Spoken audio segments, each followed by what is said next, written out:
Check, check, check. Shalom, shalom, shalom. Put a 144 in the chat if you can hear us online. Put a 144 in the chat if you can hear us loud and clear online. Priest and officer, 5,000. Zion Ya'Allah will be with you in just a few moments. Put a 144 in the chat. If you got any questions, go ahead and line them up. We'll be with you shortly.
Check, check, check. Check, check. We good? Okay. We're gonna start already for like about 10 after.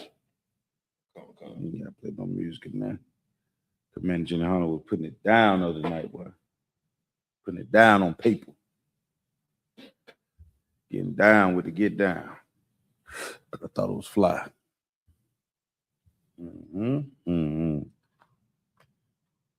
Much needed. Yeah. Much needed. Yeah. Yeah, man. Sometimes we get so damn caught up. So caught up in everything. You forget the small things. We forget the small things. Yep.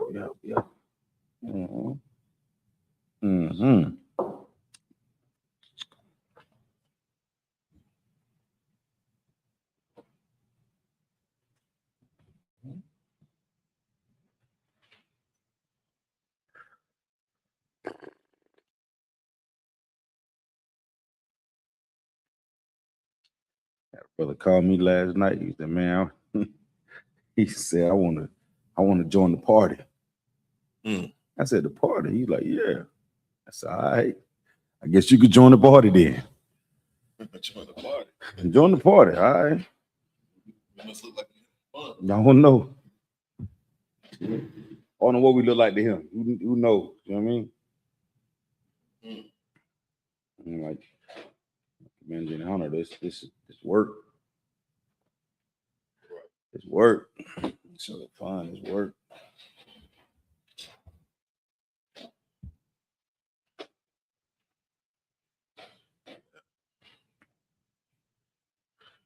Go in a little bit, bunch out tonight. I guess it looked like fun from on the outside. Huh? So I guess it looked like fun on the outside. Yeah. It does. I would assume it does. I would have to assume it does. Mm-hmm. Most High in Christ, he want to be down. That's what I said too. Say, welcome home, nigga. Welcome home. Welcome home.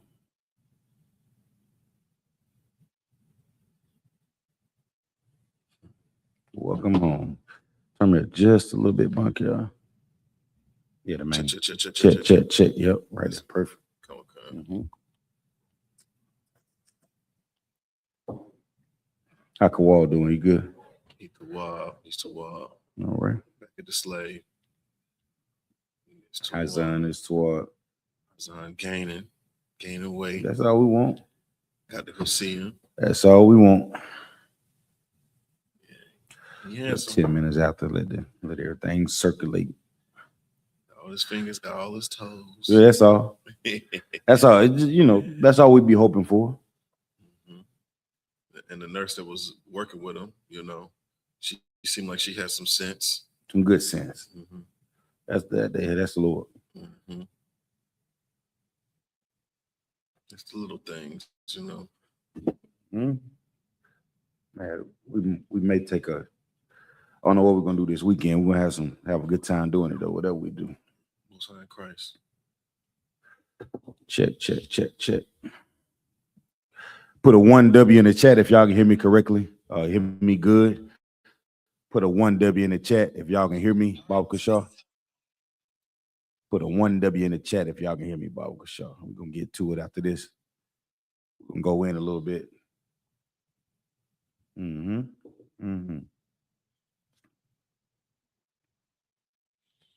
You want me to drop that camera? Yeah, if you could, we got all that up there going on. I know it sounds kind of strange, but it's look, yeah, like that. Look professional.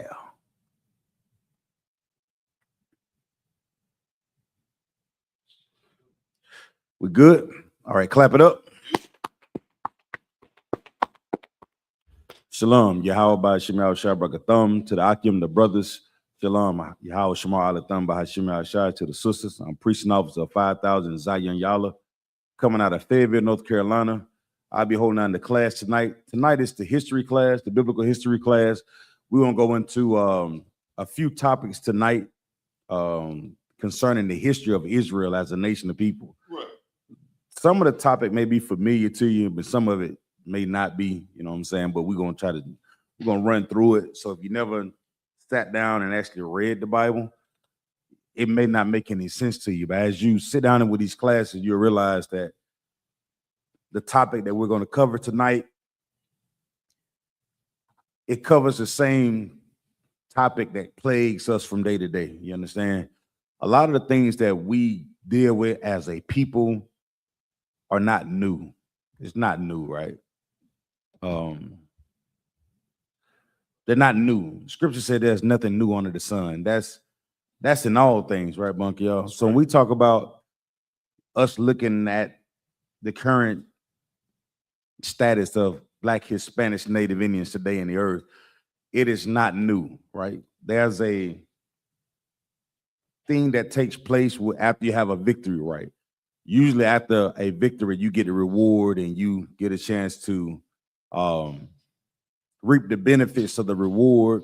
And there's a period that everything is flowing as you see fit or proper, right? You know what I'm saying? There's a lot that just goes into winning a battle or winning a conversation or something being on your side. Well, the Lord has been on our side in our victories.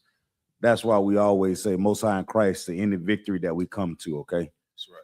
And we give the Lord all the, you know what I'm saying, the honor and the, you know what I'm saying, the obedience that, you know what I'm saying, that we're supposed to. All right.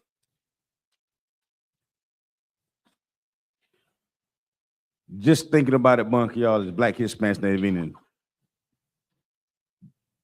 a lot of our people are giving up. We've given up. And when I say giving up, I'm not talking about somebody I'm not talking about you per se. Sometimes these classes may sound like I'm talking directly to you, but these classes are not directly to you. You understand? These classes are for us as a nation of people. And as a nation of people, a lot of us are conflicted with what we should or should not do.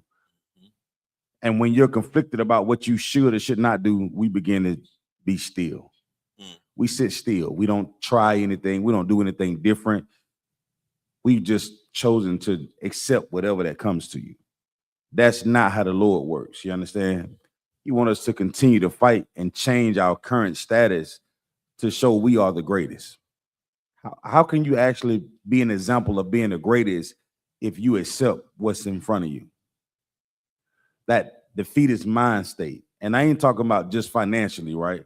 A lot of times, when we start talking about winning, it automatically is associated with money.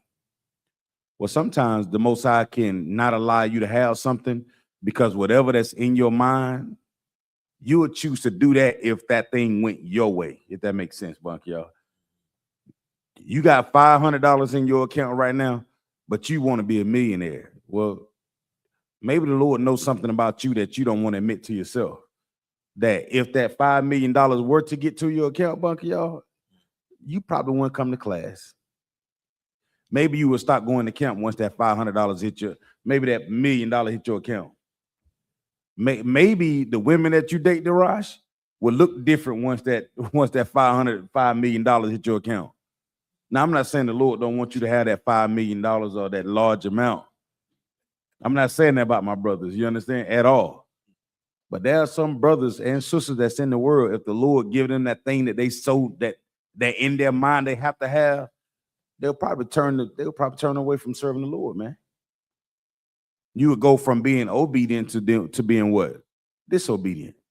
So we want to get a couple things out of the scriptures tonight. We want to go into we're going to talk about the rise, the victory, decline, captivity of Israel that is centered around obedience and disobedience, right?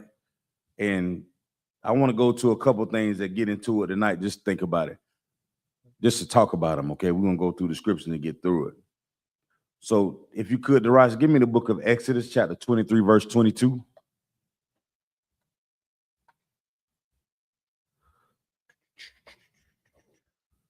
You got everything on over there? Exodus 23. Yeah, car.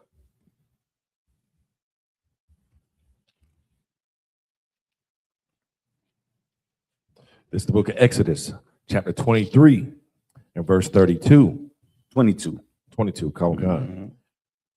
But if thou shalt indeed obey his voice and do all that I speak, then I will be an enemy.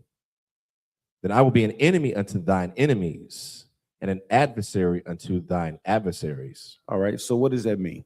If we were to start from the top. But if thou shalt indeed obey my voice, obey his voice. That's talking about obedience, sir. We obey the Most High God's voice. What is his voice? Is it that things that's in your head that be like, get the count money, have sex with all the women? That's his voice? Lie, sir. That would be the devil voice. Satan's voice. But who does Satan's voice sound like? It's gonna be hold on. So is Satan's voice that we hear in the movies? That I'm Satan.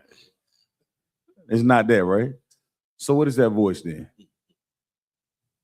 The Most High's voice is going to be these laws, these statutes, these commandments, His word, this Bible. Right. So we're doing what the scriptures say. We're going to have God's protection if we obey his voice. If we don't obey his voice, all these words, this law, this statute, these commandments, then you're going to be an enemy unto the Most High God. All right. So you fit it all the way up. But tonight I'm a slow roller because this is going to be the history class. I want to make sure we understand all the history, right? It says, and shall indeed obey his voice. We know the word is his voice, right? Come on. The law, statutes, and commandments. This is a history class. So this is a thing that we were dealing with as a nation of people throughout the Bible, being obedient to his word, right? And said that I do what? Obey his voice and do all that I speak. Go ahead. Then I will be an enemy unto thine enemies. And why would the Lord do that? Why would the Most High do that?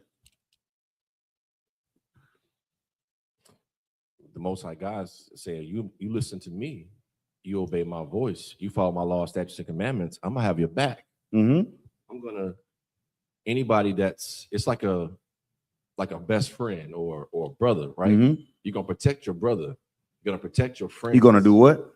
You're gonna protect. You're gonna protect, right? Go ahead. What you about to say? You're gonna protect your brothers or your friends, someone that's dear or close to you. Because they mean something to you. Also, when you think about protection, right? Think about who would you provide protection to? Family, dearest family. Yeah. People that are close to you. People that are. But listen to my words again. Who would you provide protection to? Or for? Like your friends, like your close friends. So you got friends that you've known since high school. Close friends, blood. I would say. I got blood too, so you protect them too. Even the ones that selling drugs, even the one that still having sex with whores, even the ones that still smoking weed. Gotcha. I know where you're going. Gotcha. So you're gonna want to protect those that honor you, the ones that respect you. I know plenty of people respect me. But they still doing what they're doing, Bunky, y'all. But they kind of listen to you. I know plenty of people that listen as well. But while I'm speaking, you know what they're doing? Yeah, cuz, you know what I'm saying? Cuz, yeah, you right, cuz. You know something, don't you? What is the Lord saying? Why is it protection? Why would you provide protection for somebody? Why?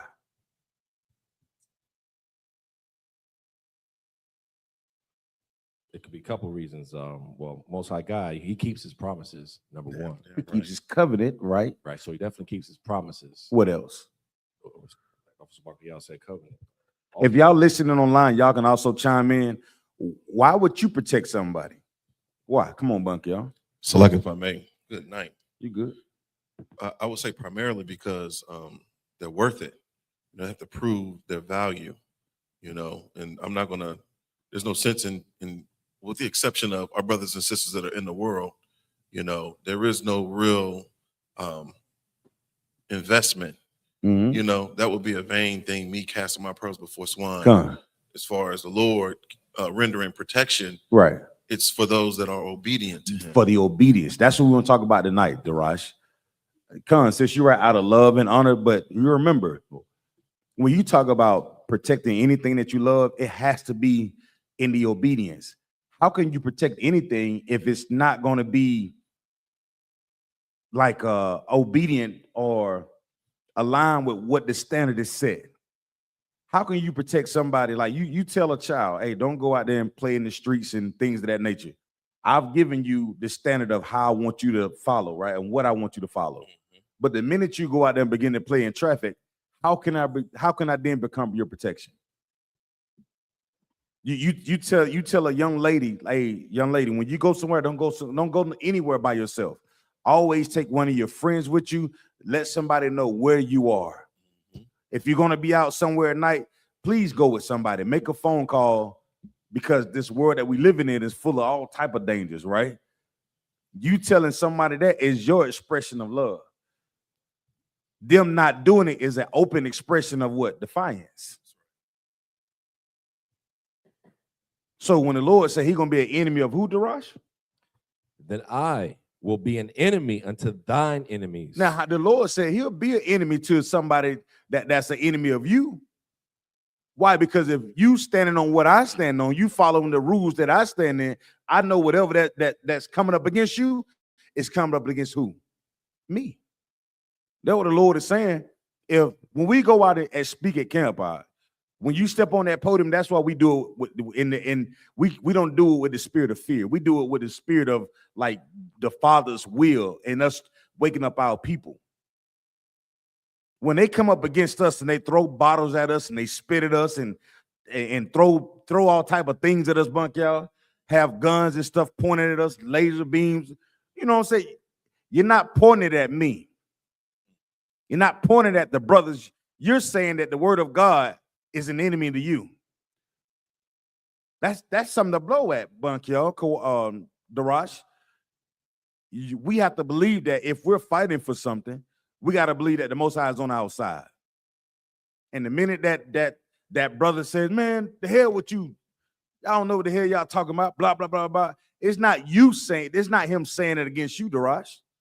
That's why we don't take it personal. It's not a personal attack. I know it. You're not attacking me. You're attacking the word of the Lord. You understand what I'm saying? So that way I can continue to do this work and not be afraid of what's going to come out of your mouth and what you're going to say to me. You will have, just like you said earlier, Darash, you will have blood and friends that will say things against you because you chosen to serve the Lord.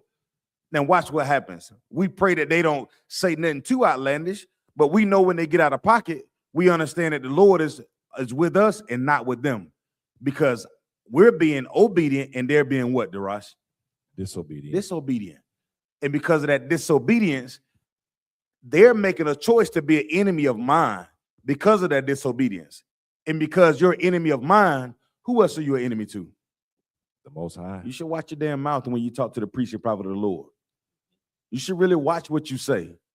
For the brothers and the sisters that come here and take oil on their head and they raise their families up to serve the Lord with not standing up for the Pledge of Allegiance, not saying saluting the damn flag, not joining the military, not celebrating their holidays, not following the traditions of men. We're saying that, guess what? I want to be a friend. I want to be obedient to the Father, even if that means being an enemy to somebody else. And being an enemy to somebody that does not want to serve the Lord, we know that the Lord is with us and not with them. You understand?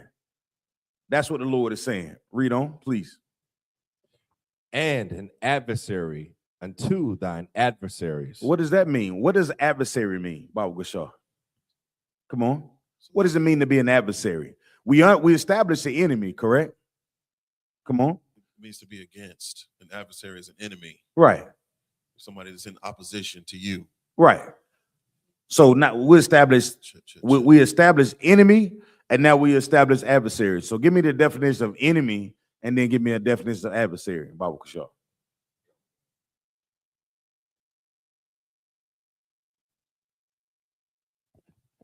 This is the Merriam-Webster's definition of enemy. Mm-hmm. One that is antagonistic to another. Antagonistic. What does that mean to be antagonistic or to antagonize something?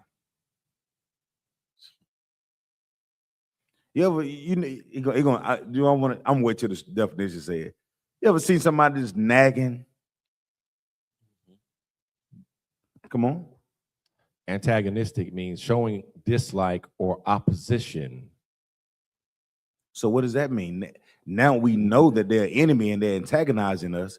You know when they make fun of you for saying, oh, for you sisters out there who have more than one your husband has more than one wife. That woman out there talking behind your back and how stupid you are and what you're doing don't make sense. She's jealous. And the nigga she with got, a boyfriend and a girlfriend, and all of them underage. But she want to run your mouth against your marriage and tear you down. But she's not tearing you down, sis. Guess who she's trying to tear down? She's trying to tear down the word of the Lord. That's right. So when she running her goddamn mouth about what you're choosing to do and serve the Lord because you serve a righteous husband, she's not just speaking against you and your husband. She's speaking against the Lord. You got to know that. You got to have enough sense in your mind to realize that, guess what? Man, I know enough about this Bible, and I love my husband, and I love the Most High, and I can tell when somebody's trying to tear me down. Right. I can tell when somebody's trying to make mockery of me serving the Lord. I can tell when they always got some slick to say. Every time I say something, I say my husband's name, you got to ask him again. Right. every single time, that's an enemy. And because they are an enemy, you may not realize it. They're slowly beginning to what, Daraj? Antagonize you with the words and the conversations, the slick disses that brothers have. Oh man, I would invite you to the birthday party, but I already know you're gonna be with them there. Yeah, brother, you just don't know. You going to that birthday party could be the last birthday party that you go to. Come on, Daraj. Salaki, so there was more on enemy. Please. One seeking to injure. To what? To injure. Did we go? We went through that this weekend. Oh my God. We went through that this weekend. So you think about how important it is for us to serve the Lord when you understand there's an enemy out there that is seeking to injure us, man. It's not a joke. It's not a game. That's why it's important that we be obedient to the word, man. Because, Bunker, you don't know. Right? You don't know. We don't know. Give me your adversary, Bob Kashaw. This is the Merriam-Webster's definition of adversary. Come on. One that contends with, opposes, or resists. Do what? One that does what? Contends with, or opposes, or resists. Or resist. Come on. An enemy or opponent. You see that? So the Lord has let you know, if you be obedient to him, anybody that comes up against you, anything that comes up against you, that you even consider an opponent, the Lord gonna be on your side. But how do you get that protection, Bunk, y'all? Is it given when you still want to go to the strip club? Is it given when you still want to sell dope? Is it given to you that you know you half in and half out? Is that protection given to you when you haven't made up your mind yet? When is that protection given? Baba Kashaw, come on. Salakia, desiring to do those things, it's the spirit behind, the action more so that you're being judged upon. So I could desire to want to go to the strip club and fight that desire. God. And by me fighting the desire and not going, that is an expression, a true expression of my obedience. Right. And that's where the reward is. God, damn right. Salakia. Knowing that even if that desire comes, my will or the thought has to be conquered by my actions. Right. You understand? Right. Your thoughts can be conquered by your actions. Just because something crossed your mind, that's Satan. Right. That thing that crossed your mind, they'd be like, it seems so simple. Monkey, y'all just go in there and take a look at a leg. Just look at a leg, bro. What they say? What Kurt Franklin say? I'm looking at a booty. I'm looking at her breasts. I'm looking at her feet. Shannon Shaw said, "No, I ain't looking at no feet." Them words to come to you and say, "Just look at her feet, out." And in this world, who's going to condemn you for doing it? Who's going to stop you from doing anything that you seek to desire under the cover of darkness? Nobody. But you know what what happens when you begin to follow that thought with an action? You just became an enemy to the Lord. You just joined as an adversary against the Most High Power, against your what? You ever thought about something that the question that would have to be asked is, if you seem this to be your protection, why would you go against it? People say, "Lord, please protect me, please guide me." You hear Christians say that all the time, right? Don't Christians ask for the Lord be with me as I go through the valley of shadow of death? Right? But then what are they doing for the Most High to give them that protection? Don't even understand it, Bunk, y'all. And wonder why things in their life just never seem to line up right. Because you're asking for something that the Most High will give you. However, you're outside of his what? Protection. Let me get Joshua 21 and 44, Baba Kashaw. Like I said, if y'all have any questions, y'all can put them in the chat when we'll get to them. Lord willing.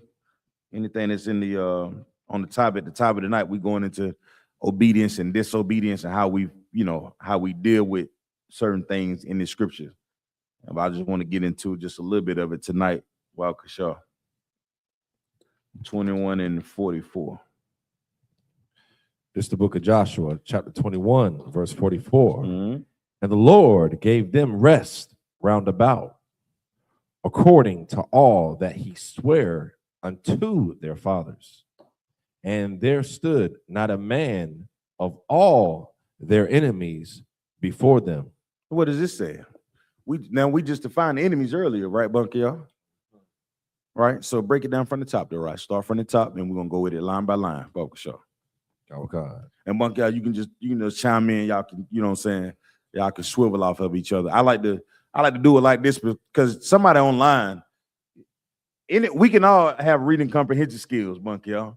But when you break it down and actually apply it, there's a lot more meat on the bones, if I may. You understand? So we'll read it, we'll get a general breakdown so everybody can understand it. And then we'll you know what I'm saying, we'll take the meat off the bone, just piece by piece, Bunky. All right, so start from the top, Darash. Oh God. And the Lord gave them rest round about. And who gave them rest? The Lord gave them rest round about. Now, in our simple minds, we think we have rest the minute we have a little money in our pocket. Right. We think that we have rest as soon as you can celebrate that Christmas and that thing. You know, you grow up as a child, you be like, man, I can't wait till I get older so I can have the Christmas that I always wanted. I can get the girlfriend or the wife that I always wanted. I can get the car and the rims that I always wanted. In our simple minds, we think that we made it just because we obtained vain things that are in the earth. You know what I'm saying? Very, very materialistic mindset. And we think once we obtain those things, that house, that property, you understand, Bunky, y'all? That Louis belt, that Louis Vuitton, that Gucci, all them red bottom shoes, you went from wearing makeup that you can get out of Walmart, and now you wearing MAC. You went from wearing that Yaki 5'9" to that human hair now, whatever, you know, them bundles, $3,000 for, you know. You think that you found rest in his empire. But what type of the rest is the Lord talking about, Darash? Read that verse again. And the Lord gave them rest. The Lord gave you rest. His rest is different from your rest, Baba Kashar. Go ahead. According to all that he sware unto their fathers. According to what? According to all that he sware unto their fathers. No, according to that Yaki 5'9". According to all that he sware unto their fathers. No, according to that oppressor white devil that you want to marry as a young man. According to all that he sware unto their fathers. Yeah, so in our minds, there's a thing that we want, right? But chasing after those things that we want, you may lose your what, Bunk, y'all? Your protection. Yeah, you might lose that protection, because the Lord swore something to our fathers based on what, Darash? Us being what? Obedient. His protection was based on our obedience. That's the history of it. So if we're looking for the Lord to protect us in today's day, we must understand what was offered to us in our what? History. If we're looking for protection in the day that we're living in, if we understand all the atrocities that we face as a nation of people throughout history, shouldn't we go back and figure out where did we go wrong somewhere? That's what you would do for your child. You go to a parent-teacher conference, you sit down with the teacher, and you sit down and realize, what grade did he make 2 weeks ago? He made an A on this. What assignment did he had any missing assignments? Did she fail to turn in the paperwork? You'll go back and look at the history of that, Bunky, y'all. But us as Black, Hispanic, Native Indians, we don't like to go back and look at the history and understand where did we go wrong with serving the Lord? Where did we lose our what, Bunky, y'all? Our protection. We lose our protection by not being obedient to the word of the Father. What else protects you in this world? It's not you can't. What type of ammunition you think you can buy and how long you think it's gonna last? How much, people always say, man, make sure you got plenty of drinking water and all, and food, survival, and all those things are great to have. Don't get me wrong. But if the Lord ain't with you, what the hell all that stored up food's gonna do? If the Lord is not with us, what is all this stored up water gonna do? If the Most High ain't on your side, what you gonna do? What will you do? If you join with the Lord's enemy, you're an enemy as well, and you're adversary to the Most High. Then what you asking for? You won't rest according to what you want, not according to what the Lord made out for our fathers, our biblical fathers. Read on, Darash, please. Okay. And there stood not a man. There who? And there stood not a man. Brother, when their protection is with you, ain't nobody, no one, no hoorah, Darash, man. Read on. Of all their enemies. Of who? Of all their enemies. Of everything that's going to come up against you. No man, no woman. Because they're an enemy to you, they're enemy of who? The Most High. The Most High.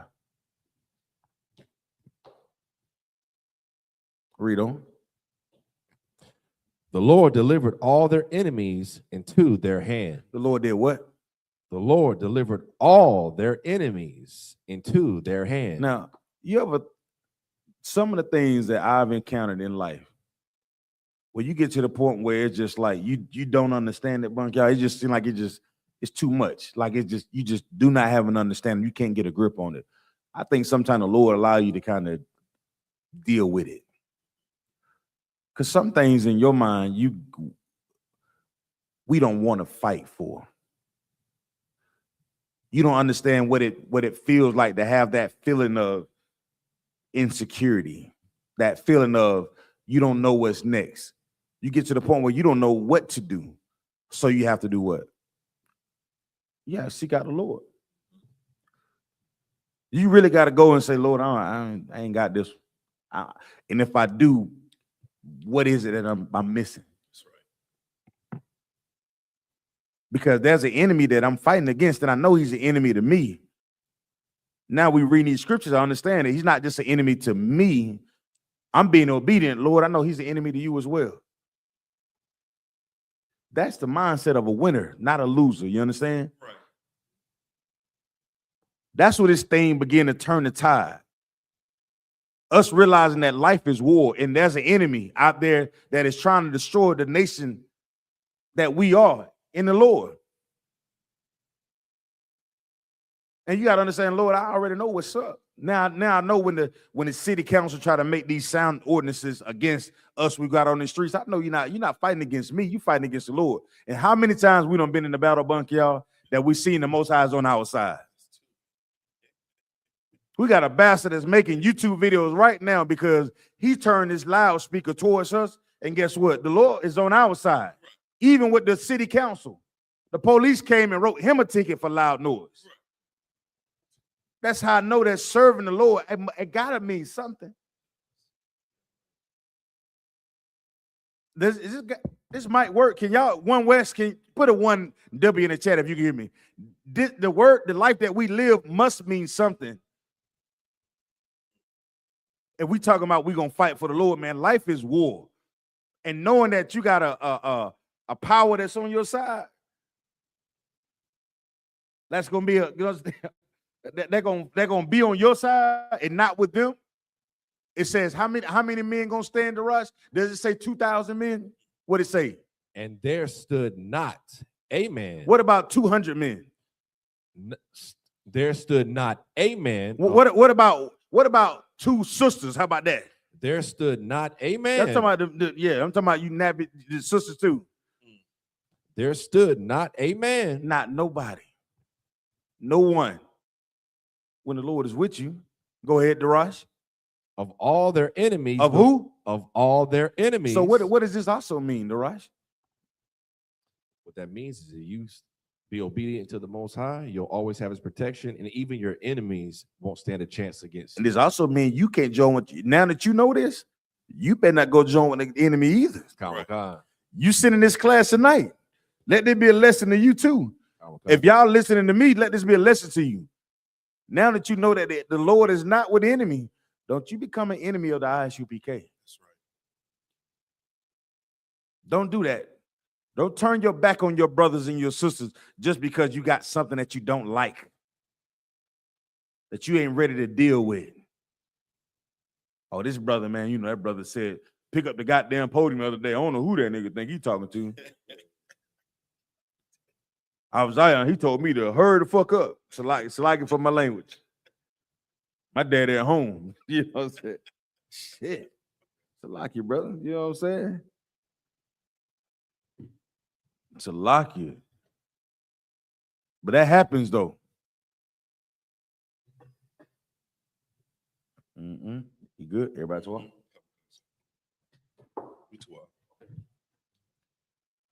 You good? Come on. No. Most time Christ.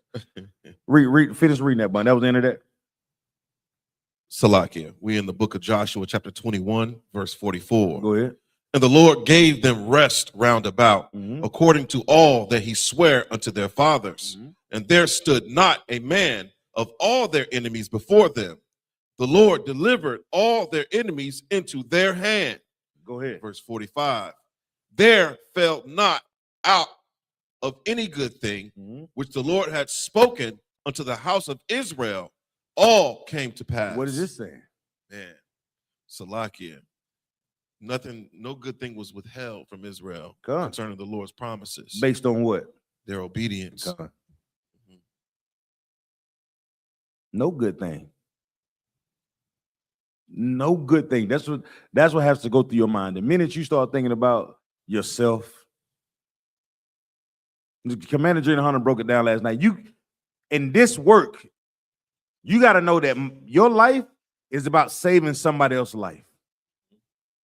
I know it's a foreign concept to sit down and believe, man. But I'm gonna tell you something. The minute you start thinking about, man, I don't know if this is gonna work out, or how this gonna work out. Man, you better get to work. That's Satan planting that seed.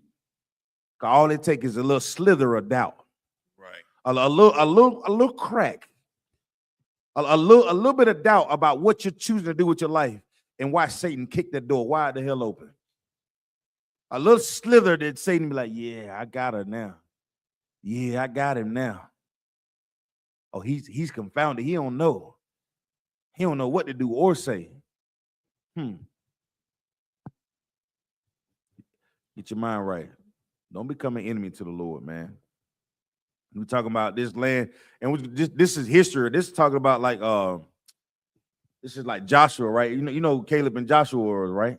Man, they believed in kicking butt, bunk, y'all. They went into the land of Canaan, and they reestablished us as a nation of people. And you know how many enemies that we came up against? We went into the land of Canaan. All of them. You know the prayer that we say? You know the prayer we talking about? Yeah, Psalm 80, yeah, Psalm 83. See, to all the nations. All right. Come. So let's drop that. Let's go to chapter 6. Same book, chapter 6, verse 20. Chapter 6, verse 20. All right. We're talking about obedience and making sure that we are obedient so we can have what, Darash? Protection, okay? It's the book of Joshua, chapter 6, verse 20. Come on. So the people shouted when the priests blew with the trumpets. And it came to pass when the people heard the sound of the trumpet. Go ahead. And the people shouted with a great shout that the wall fell down flat. That the what? That the wall fell down flat. That's in that verse? Blah. Go ahead. So that the people went up into the city, every man straight before him, and they took the city. Now what city are we talking about? What walls are we talking about? This is history class, right? So I'm gonna see if anybody know what walls are we talking about, Baba Kashaw.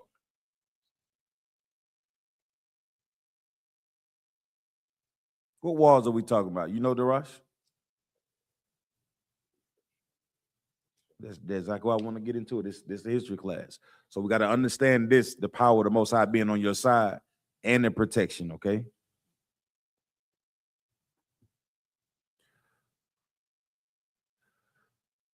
Because most of the time we think about somebody being on your side. The first thing that pops into our mind is the same thing that America has. What does America has when you're talking about protection?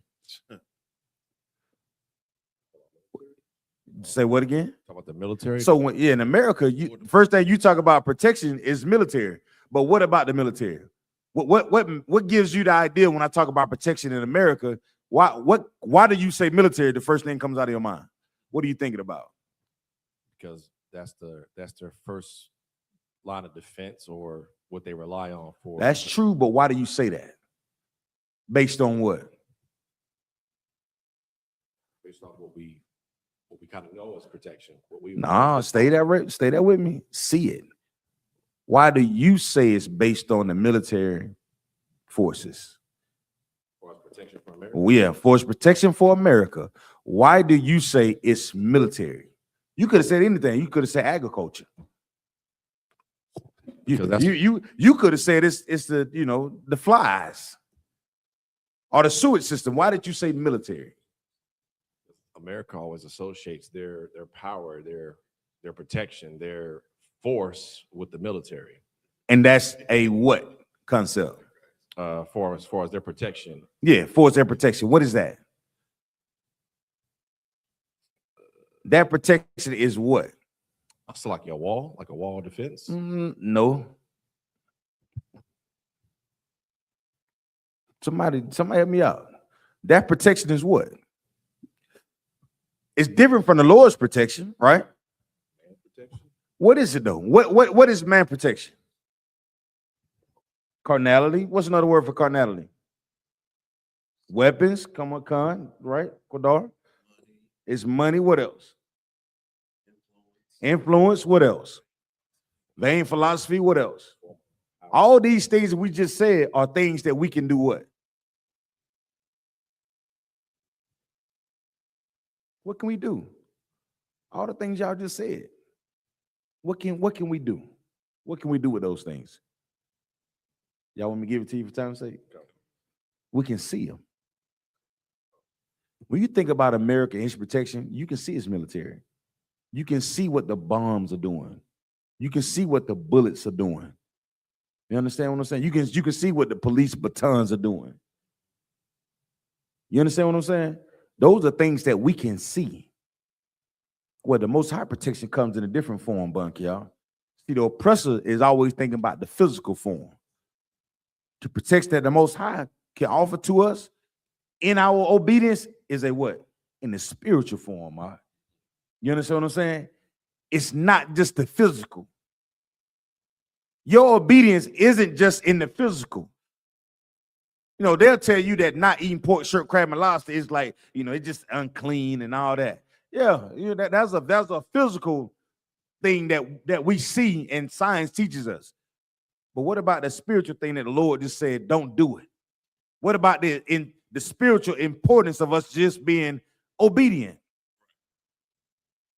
The white man set up a world that's full of the physical things that you should be afraid of, that he considers to be what? His protection. We don't have that. So when we talk about the walls of Jericho, what did they use to Rosh? Read that verse again. What did they use? It's the book of Joshua, chapter 6, verse 20. Go ahead. So the people shouted. They did what? So the people shouted. No, they threw arrows. Shouted. What did they have the mother of all bombs? The people shouted. What about her? What did Nagasaki? What? Hiroshima, Nagasaki. Did they have that? So the people shouted. What did they throw a grenade, garage? Or did they put a pin and think about a friend? Did they say that? Lie, sir. What they did? So the people shouted. You know how psychotic you gotta be when they say, "Well, we're gonna go against this great city, and we're gonna march around this damn city because this is what the Lord told us to do. Because we're being what? Obedient. We're gonna march around this damn city and we're gonna shout. man, these niggas is crazy. That's how they see you when we at camp. We shouting. They're like, what y'all shouting for? What y'all shouting for?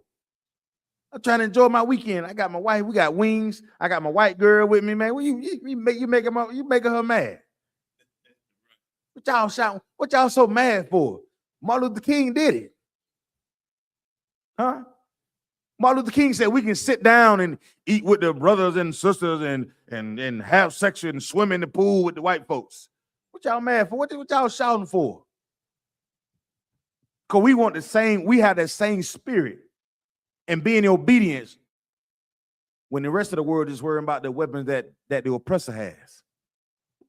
We think about being obedience, not the weapons bunker, y'all. They did what, Darash? The people shouted. The people shouted. Go ahead. When the priests blew with the trumpets. Uh-huh. And it came to pass. And it did what? And it came to pass. Go ahead. When the people heard the sound of the trumpet, and the people shouted with a great shout, that the wall fell down. That the wall did what? That the wall fell down a flat. Shout, the wall fell down, monk, y'all, because of their obedience, not their military might. So you think about all the obstacles that you think about that's in your life.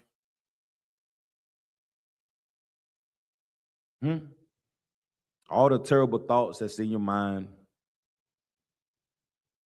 All the sex you want to have with these disgusting women that's all over the damn internet. All the lewd, disgusting acts that women are having with men that are not their husbands, and the secret thoughts that how to get tied up and get entangled. Like, what's her name? Head shaped like a damn tennis ball. What a Jada Pick. All the influences, the women that you're looking at on social media that you know ain't shit. You know they ain't shit, but you like the drama. You love looking at the drama, and you don't realize that drama is an enemy to the Lord. That's propaganda that's going to seep through your mind and your marriages and your relationships, and that same spirit going to end up in your house. That's not the spirit of the Lord. That same thing that brothers, man, you trying to flirt with somebody else's wife. Yeah, you becoming an enemy to the Lord. The Lord wants you to know that even in the walls of Jericho in the story, the obedience was way more influential. What's the word? Did I say it right? Influential? I feel like I need to say something else. I feel like something else go right there, bunch, y'all.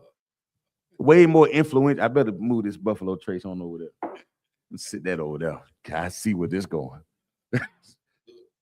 He wants you to know that his word is way more influential than any weapon that the oppressor can formulate in his mind. Any military might that he has in his mind, he think he has it all figured out. The obedience outweighs all that. And because our fathers in history, our mothers, the priests blew the trumpets and the wall fell. And what happened after that, Darash? So that the people went up into the city, every man straight before him, and they took the city. And they did what? They took the city. Yeah. Them taking the city was another demonstration of the Lord being an enemy to a people who was an enemy to us. Another example of the Lord being the adversary of those who are adversary to us. You understand? We good? The walls of this Jericho, the wall of Jericho demonstrated the power of the Most High rather than just military might. You understand? That's what we have to think about. The Christians say, what? No weapon formed against me shall prosper. Well, they're not understanding that they are a weapon against themselves because they are disobedient. You understand what I'm saying? You saying no weapon against me shall prosper, but you are against the Most High. Because them same people who sing that song, Buck, y'all, they're going to celebrate Christmas. They're going to celebrate Thanksgiving. They're going to get divorces. They're going to sleep with other people's wives.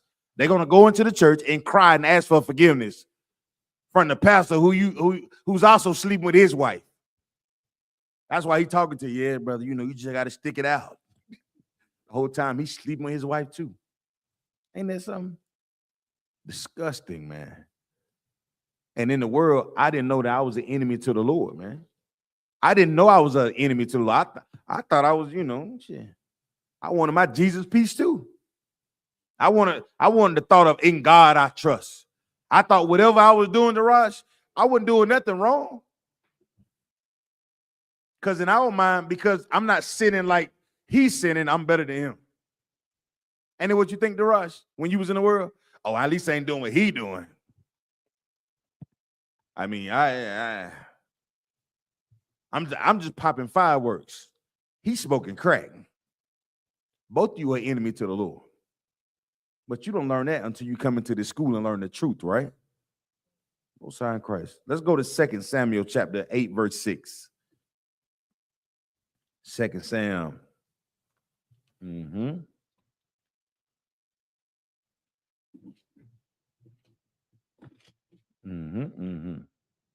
So we just talking about protection, right? What did we talk? We talked about protection. We talked about obedience. All right, keep going. Let me see. 2 Sam 8 and 6, right? This is the book of 2 Samuel, chapter 8, verse 6. Come on. Then David put garrisons in Syria of Damascus, and the Syrians became Damascus, Salakia, and the Syrians became servants to David and brought gifts. Now I could have swore I highlighted this. I don't know. I could have swore I highlighted this. Hold tight.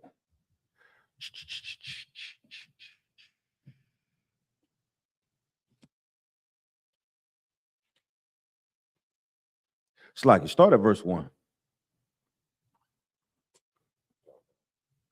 Start at verse 1. Now, we already established that the Lord going to be an enemy of who? Our enemies. Our enemy and the adversaries to who? Our adversaries. And to get the Lord to be our protection, we have to be what? Obedient. Let's find out what King David did. Let's go. This is the book of 2 Samuel. The reason why we're going into 2 Samuel, these are accurate records that was kept for the children of Israel. You know what I'm saying? In this scripture, a lot of Christians have no idea how the Bible is written and why it's written the way it's written. You understand? We talk about Kings, 1 Kings, 2 Kings, the book of Samuel. They have no idea what it is. They don't even understand what they read now. That's why it does no good to go into the Christian church. Just say you go into the Christian church for a few, I don't know, to look at people lie to each other. How about that? When you see a Christian, just look at them as somebody who they go into this. I don't even want to call it church. You understand? They go into this building and they lie to each other from maybe, let's say 10:30 to around 1 o'clock. No, this is a black establishment, right? Let's say from 10:30 to 2 o'clock. No, they go into that place and just lie to each other from 10 o'clock in the morning to 2 o'clock in the evening. And the kids hates being there. Hate them. How about that? They sing all type of lewd, nasty songs, and they put God on the end of it to make you think you're doing something. R. Kelly's singing them same damn songs. I said, damn, R. Kelly's singing a church song. Damn, Diddy was singing church songs too, wasn't he? Remix. This is remix. Oh, wow. Go ahead, Darash. This is the book of 2 Samuel, chapter 8, verse 1. Go ahead. And after this, it came to pass that David smote the Philistines. David done what? Smote the Philistines. This was a battle that David won. So if David smote this Philistine, this also means that the Philistines must have been an enemy to David and who? The Most High. Read on. And subdued them. And David took Methegama out of the hand of the Philistines. Now he took the land out of the hand of the Philistines. That must mean that the Lord was with David. Read on, Darash. Verse 2. And he smote Moab and measured them with a line. He did what? He smote who? He smote Moab. He smote Moab.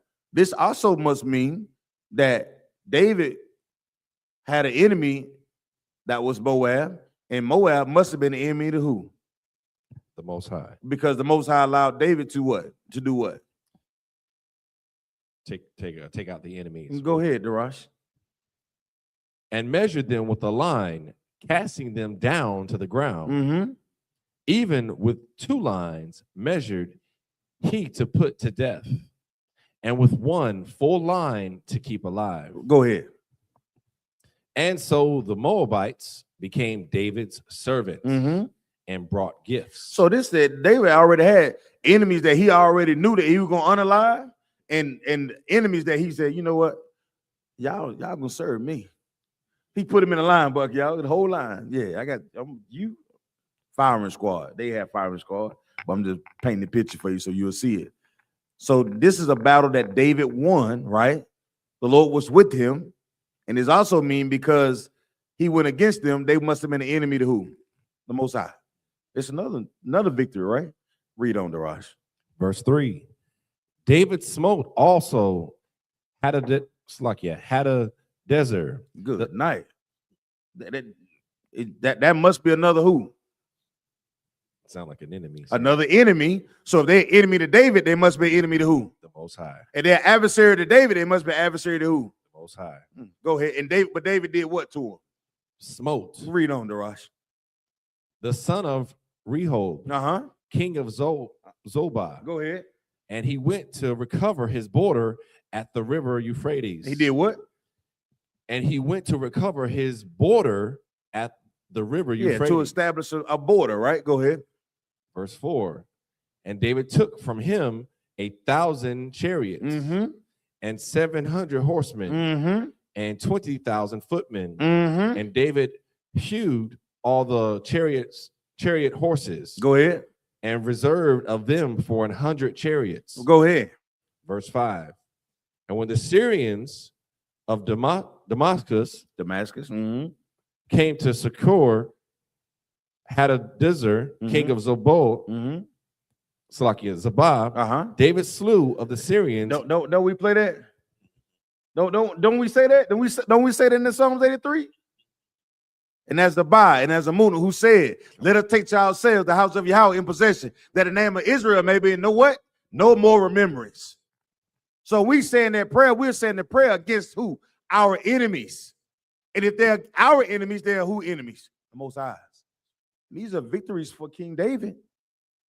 So if King David is winning these battles and these victories, and he has the protection from the Lord, then nigga, what you think you're going to get if you follow the law, statutes, and commandments?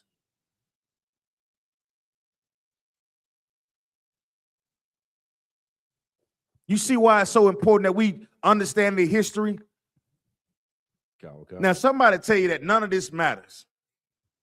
The whole world will tell you that what you do don't matter. Nobody's paying. Don't nobody believe in God no more, and don't nobody want to follow that book y'all been talking about in Hebrew. That's what the world will tell you because they want us to quit, bunk y'all, but not realizing that we are the ones that are praying for our protection in the earth, man.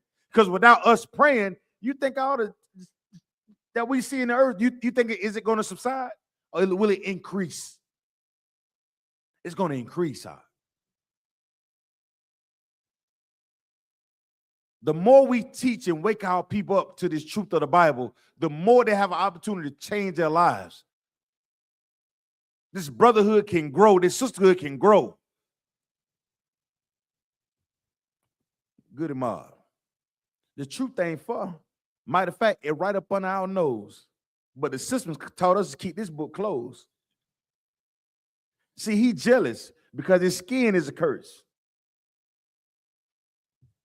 But if I wrote it down in the verse and spoke it to you, you would listen to some bullshit first.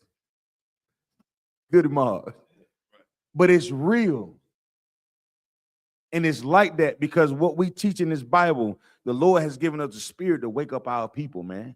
We don't have those physical weapons like Esau have, man. We have our voice. And we talking about how the walls of Jericho fell from the people doing what, Darash? Shouting. That's all we doing. We using our voice to wake up our people. We're using our spirit, not our physical might, our physical weapons. This battle is a spiritual weapon. What you think, what's in your mind, your actions. Do you believe enough to actually change? Do you believe enough to actually change? There's just gonna be some words that you want to let come out of your goddamn mouth. That's what it is. And get the hell away from around me. I don't need it. I don't need it. We don't need it. We don't need distractions, man. This battle is already that, Bunker, y'all.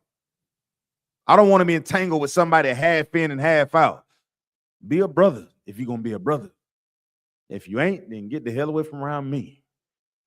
Because I don't need you. That ain't what the Most High is about. The Most High is about, man, make a decision. You want to make the decision when you're winning all the time. What happens when you begin to lose, like Job? Job made his decision up even though he began to lose. You ever think about, man, this ain't nothing good gonna come out of this, Tarash? It just seems like I keep losing and I done lost this, and now I kind of lost this, and man, I done lost that. Start thinking about your losses instead of your what? Your wins. And that's what Satan wants you at. Satan wants you right there thinking about your L's versus more than your wins.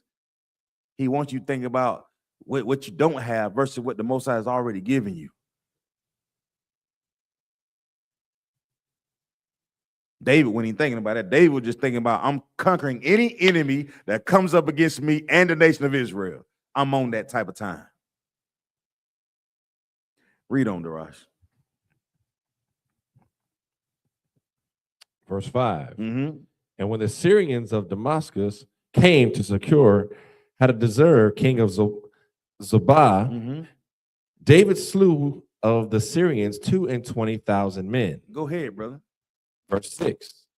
Then David put garrisons in Syria of Damascus. Go ahead. And the Syrians became servants. And the Syrians became what? And the Syrians became servants Go to ahead. David. And they did what? And brought gifts. Go ahead. And the Lord preserved David whithersoever he went. And the Lord preserved David no matter where he went to. Even though David was slewing with the sword, who was with David? Most High. That also means all the enemies of David must have been an enemy to who? Most High. Yeah. So you think about everybody who says something nasty against you. You pray that the Lord have mercy on us, on those people who talk crazy to us, for our people. But the other nations, your other heathens, oh boy, hope you get what all. When they get to talking crazy, be like, man, Lord, send them a toothache that they can't get rid of. Let all the oppressors get a toothache one day, that they just get a toothache and they front two teeth fall out they got their mouth. All the oppressors. So every time I see them, I be like, you know who else would laugh at them too, Bunky, y'all? Our babies. Our babies would die.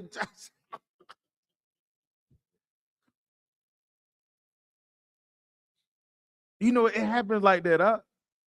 It could happen just like that, Daraj.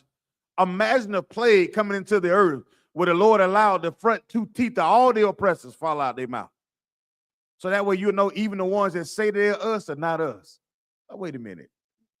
Are those teeth of yours real? Nah, those are not real teeth. See that? It could happen just like that. It could happen just like, it could be something so plain, so simple that it just right there in front of our face.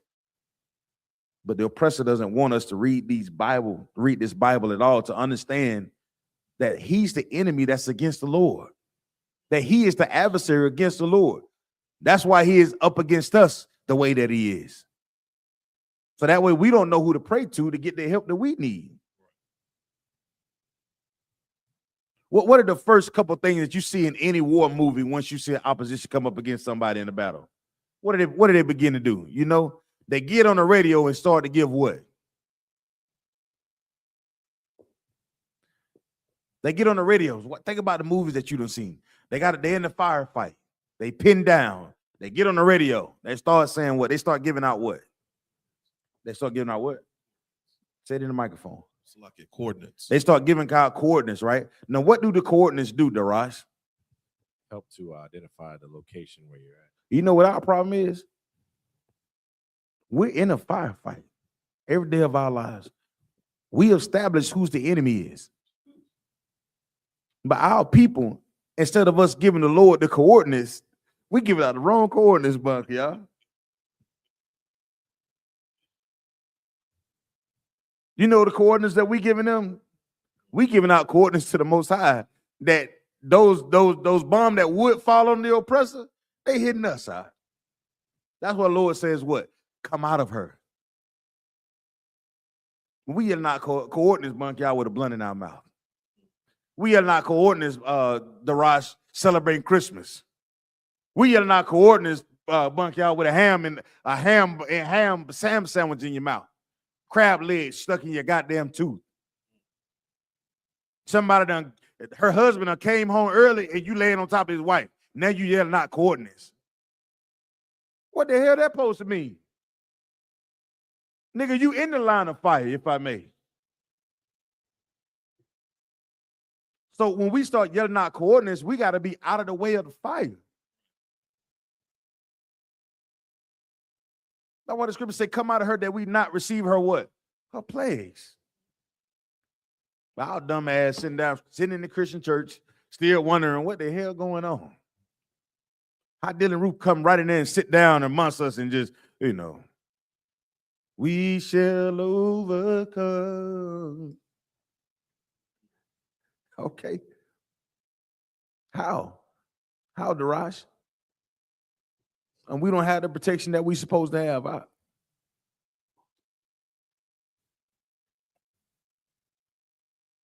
I can sit and talk about the oppressor all day. We know that he the low down, dirty, scoundrel, cadaver-faced bastard that he is, walking the face of the earth.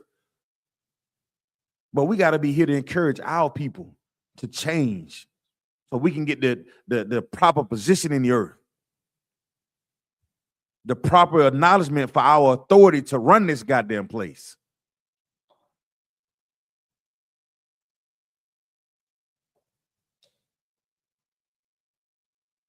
That's the end of that, brother. Okay. All right, drop that. Just remember that David, in his fighting, what did all this fighting do?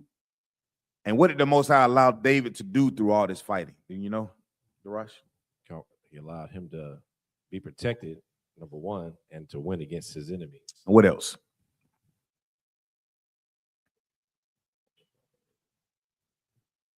Also, he was able to take certain territories and make him his. So. And this did what?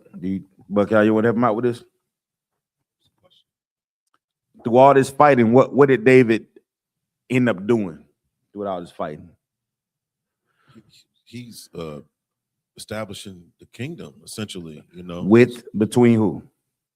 Between Israel and everyone else that's against God. Khan. The northern and southern kingdom. Khan. Right. And we know that the northern kingdom is who, Daraj, you know?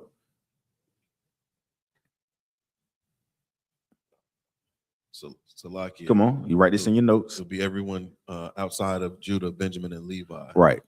So it'll be the other tribes, right? 9 tribes. The other 9.5 tribes, right? Would be the northern kingdom, Daraj. And the southern kingdom would be who again, Bunky, y'all? Judah, Benjamin, Levi. So that would entail Simeon, Zebulun, Ephraim, Manasseh, Gad, Reuben, Asher, Naphtali, and Issachar. All right, you got it. As far as the northern kingdom. Con. So with all this battling that David was doing, he was doing it to unify the people, man. All right. Book of Judges, chapter 2, verse 12.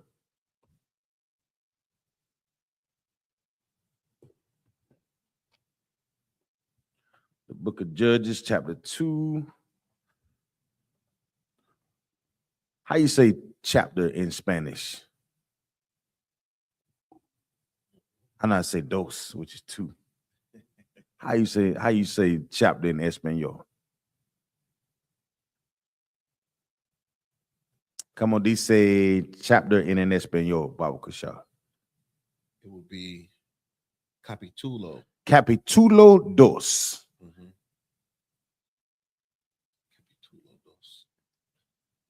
Capítulo 2. I like that. That's tough, boy. That's tough. Judges capítulo 2.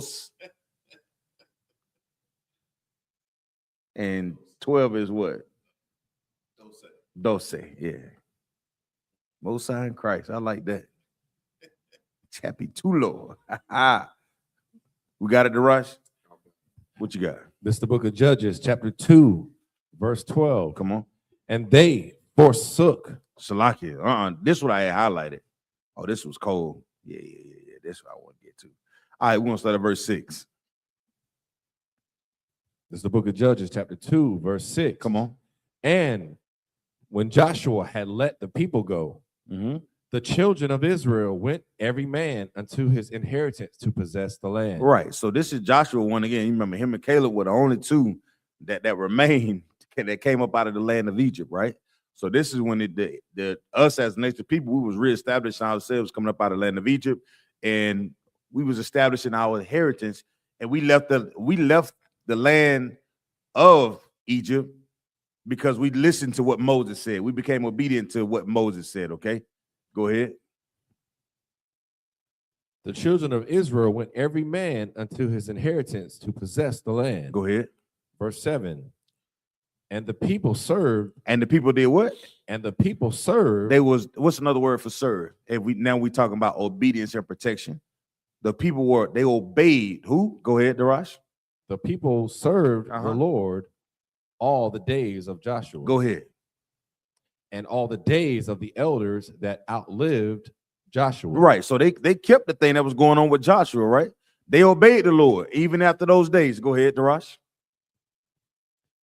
Who had seen all the great works. They did what? Who had seen all the great works. So this is the thing that we struggle with. Just because you're not seeing the great works of the Lord, you think that they don't exist.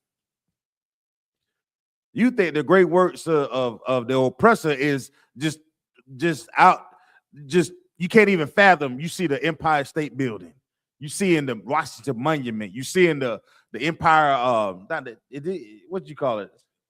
The Empire State Building, the Eiffel Towers, you seeing all the modern day marvels or the Golden Gate Bridge. You seeing all these things that the oppressor done did. You didn't even think about the Lord delivered you. We don't even consider that. We don't even consider that we're the Israelites that the Lord led out of the land of Egypt, that the rest of the world said never happened or never existed. You let the white man do something, everybody on the earth gonna know that he did it. But it's our history that they cover up and say it never happened. It's the things that are important to you that you don't find out till you're 30 years old. You just find out that all that the modern day inventions that we created on the earth. You find out, you don't learn about them in school. Why? Because they bury them. They want you to continually think that you were meant to be servants in his empire. I want you to lift your head up and think that you got any type of prestigious background that identifies you as being great. If it don't have nothing to do with basketball or football, sweat equity, matter of fact. Read on, Darash.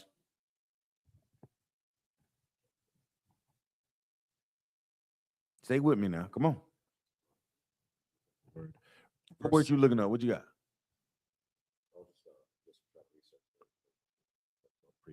Okay. No sweat.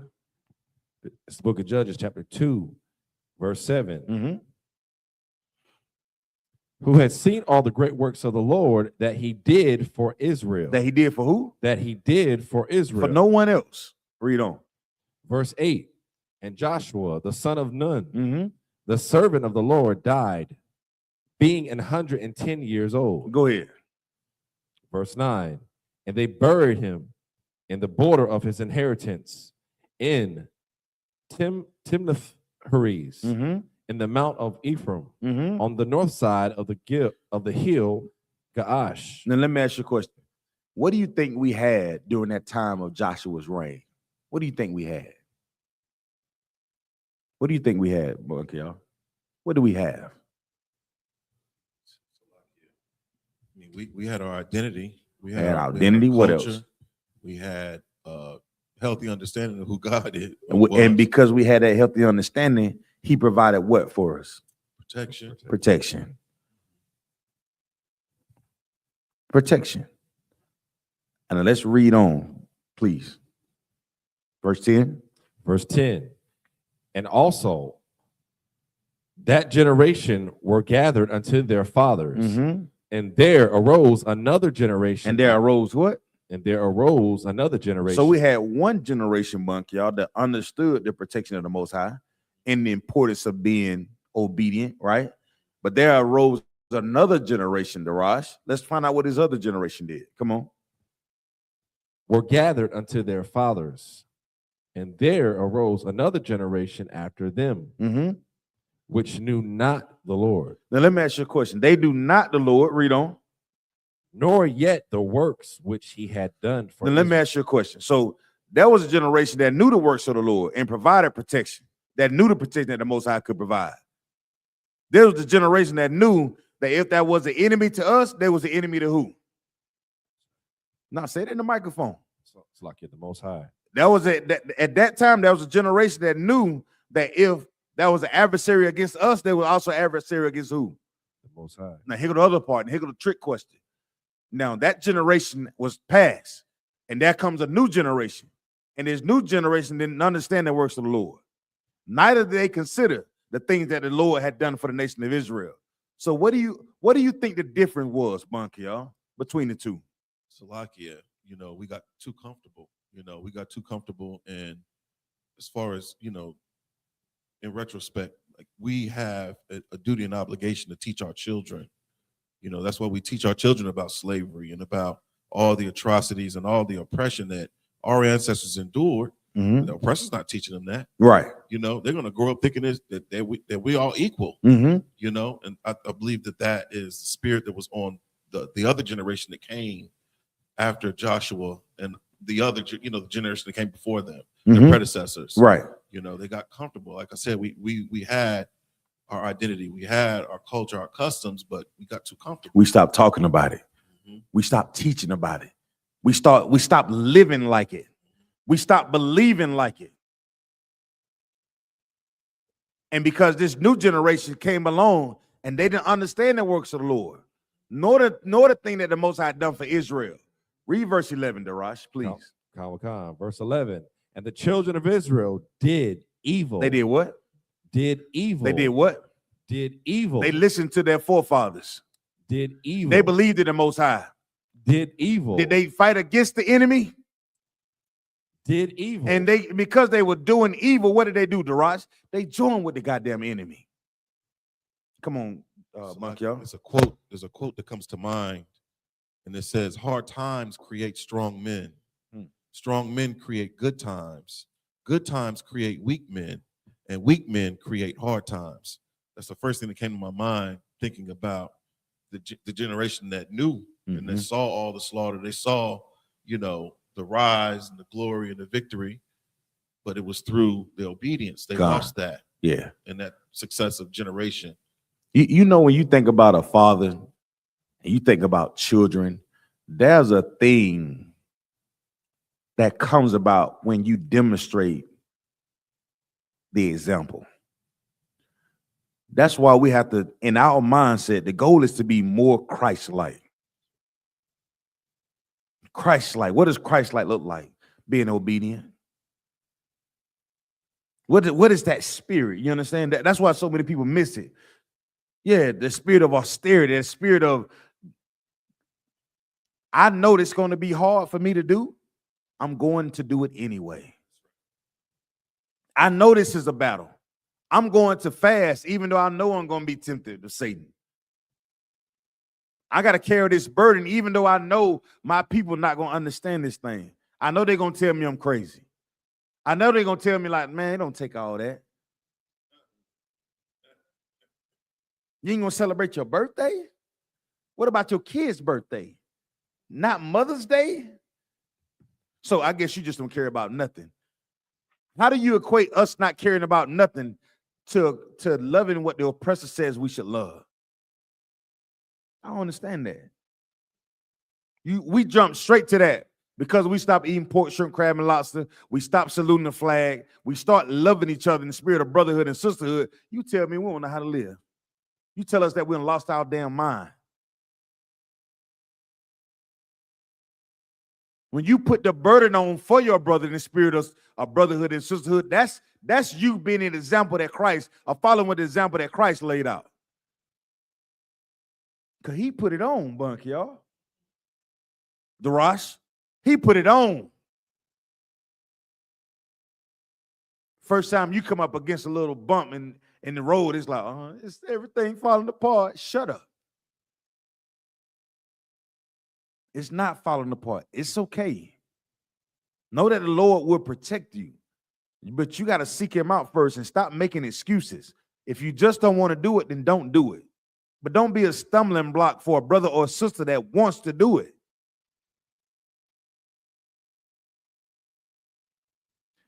Read on, Darash. We talking about these evil children now.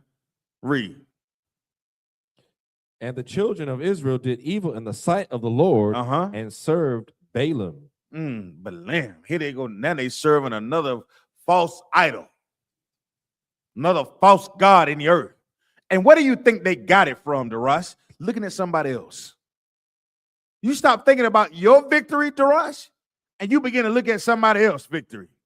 You can't even enjoy your goddamn win because you seeing somebody else win. Sometimes your win just got to be good enough for you. You got to sit down and say, okay, this is my battle that I've won, and I'm cool with that. You understand what I'm saying? You don't have to worry about whatever everybody else battle that they got going on and how they celebrate their battle. We celebrate our victory in our battle by celebrating the Passover, not goddamn Christmas. We celebrate our victory by celebrating the Feast of First Fruit, not goddamn Thanksgiving. Learn to celebrate your victories that the Lord gave you, us as a nation of people, Black, Hispanic, and Native Indians, nobody else. Because if you begin to celebrate somebody else's victories, you're going to become an enemy to the Lord. You're going to become an adversary of the Lord. Learn to celebrate what the Lord gave us. That's what makes you special. That's what makes us special. That's what makes us unique. What's the word the Lord said? What he said, you come a what? What's the word for special? What did he say? Come peculiar. How can you be peculiar when your wins look like everybody else wins? Read on, Darash. So they began to serve Balaam. Come on. Verse 12. And they forsook. And they did what? They forsook. Wait a minute. These the same people that came out of the land of Egypt. They did what, Darash? They forsook the Lord. Now, Bunk, y'all, you got to tell me something, brother. Riddle me this. We came out of the land of Egypt, and we still forsook the Lord out.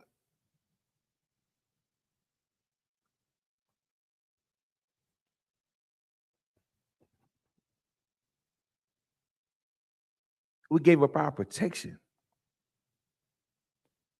We gave up our weapon against everything that David fought against.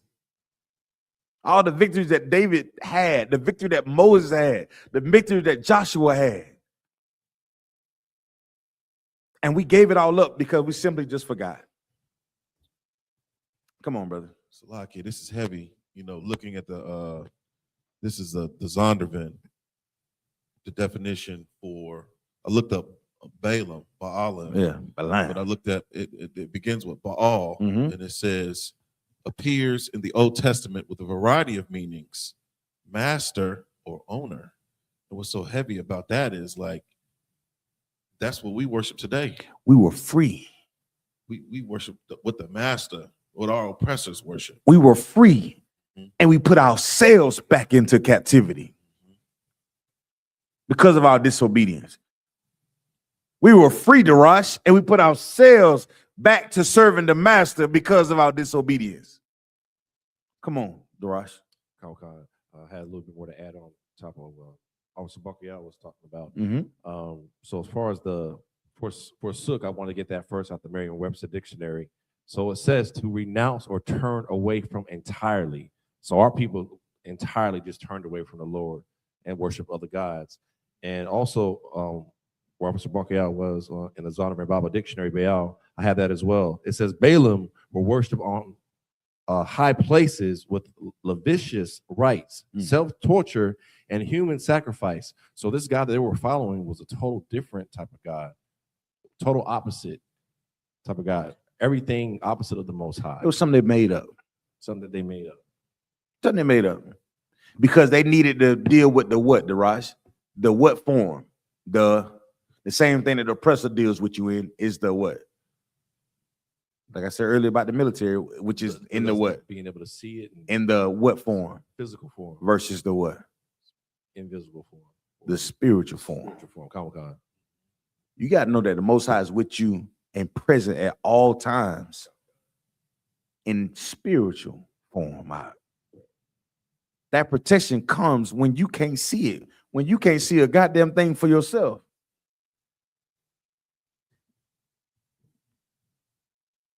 You got to know that that's it. No Christians are how you saying, Lord, when you out walking through the sand, I only saw one step of footprints. And then what they say, I only saw one footprint. What are you talking about?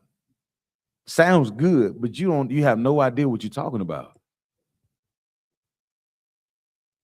Walking with the Lord, being obedient to the Father is our protection. This is a history class. On Monday night, we go into the history. And tonight I want to go into talk about our victories, our wins, and when the Lord is with us. And we also talk about our failures as well. Talk about the things we're doing right and the things we've done wrong. We have to understand it as a people when we teach our children throughout these generations. When we look at our family members and the things they're doing wrong, we go to them in love and say, hey, listen, these are the things that the Lord say. They may give you some pushback. But when you start to break it down to them and you really speak to them out of love, and either they listen, either they don't. And when they don't listen, we just walk on, we just keep moving. We'll go to somebody who understands what that is. And unfortunately, a lot of our people perish because of lack of knowledge. And then what the scriptures say. And we got to the point, our nation, we forsook the Lord, our power. And their what, Darash? Of their what? In verse 12? Verse 12. And they forsook the Lord, God of their fathers. Of who? God of their fathers. Yeah. Read on. Which brought them out of the land of Egypt. They did what? Which brought them out of the land of Egypt. Come on, Daraj. And followed other gods. Go ahead. Of the gods of the people that were round about them. You see what happened? We forgot about the victory that our fathers told us about and begin to look at the other nations like, what's the name of your God again? Well, he let y'all do what? Oh man, that sound cool. He did. He let y'all smoke what? He let y'all do what? We forgot about the victory that we had and the things that David had done to them. And you know what I'm saying? The Lord already checked, you know what I'm saying? He already made us, he locked us in the rise. And we want to follow up besides some have-nots, some has-beens, some whatchamacallits.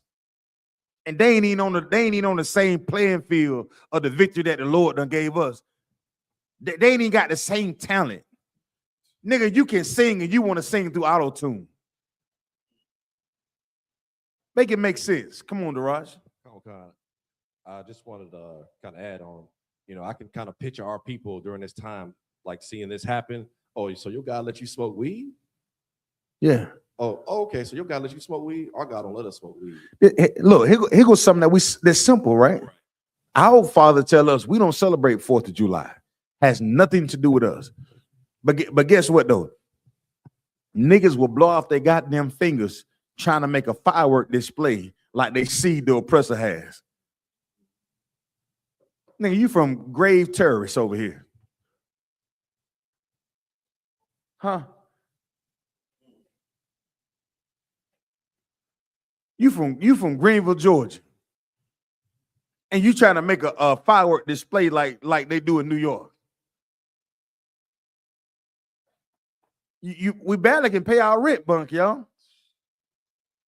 We're spending $2,000-3,000 for a firework display to be in competition that they celebrate some victory that has nothing to do with us. You understand what I'm saying? We're cooking slabs of ribs on their Independence Day. When we were still coming over here through the Atlantic on cargo slave ships on their Independence Day, we've forgotten about our victories and began to celebrate their victories. Of a God that our fathers had not known. When I say gods, I mean little g. I ain't talking about a real thing. I'm talking about like the little money, the little clay doll statues or the molded calf or Caesar Borgia that we do today. The same things are happening to us today, but we don't see it because the Christian church is full of lies and they don't teach the truth of the Bible. To teach the truth of the Bible means that the people that are serving you will be free. And they can't have this. This nation is built on niggas not knowing who we are. Living by a name that nobody has known in the earth. But when you start saying you're Yashala, brother, you turning heads then. You start wearing that shield of David, the Magun Dawada, you look different then. You start speaking to brothers and sisters with a form of respect and dignity and honor, you look different, you walk different, you talk different. Your children do things different. But we give up so much to seek love from a people who hates us. And they only show you love when they want you to serve them. It sounds like they want you to be beside them. That's never true. Why would they give you anything good so you can be on top of them? I don't understand that. Race was if you define race, it's talking about an actual attribute that is given to somebody who's in competition with one another. Don't you know that that's what they do with a census? They're measuring what you're doing in your communities year in and year out. And what do? They're measuring your success versus theirs. Nobody else. Make it make sense. But when I was in the world, I was just like you. I ain't know nothing. Not a goddamn thing. I served other gods too. I've been there, done that. And only by the mercy of the Lord, I said, man, you can have my rib. I was completely confused about what to do and how to do it. What was next for my life? I didn't know, bunk, y'all. And it's only through the mercy of the Lord I said, man, this can't be life, huh? It can't just go to work, get money, lie, steal, cheat, and die. Get old and die. When you get so old you can't lie no more, you just die. Well, I just had to start telling the truth, man. Shit. I heard this old man say that. He said, I'm too old to lie. What the hell, nigga? What that mean? You ever heard? I'm too old to lie. You never heard nobody say that to Rush? He said, man, I'm over 50, man. I ain't scared of nothing. What the hell you talking about, old man? But now I understand what that means, though. Even at my age, I understand what he's saying. That you don't live the life so long that should be nothing that you should be afraid of at the age of 50 years old. Nothing. Who gonna bring you 50? Who you gotta lie to? What they gonna do to you? Make you old? Shit.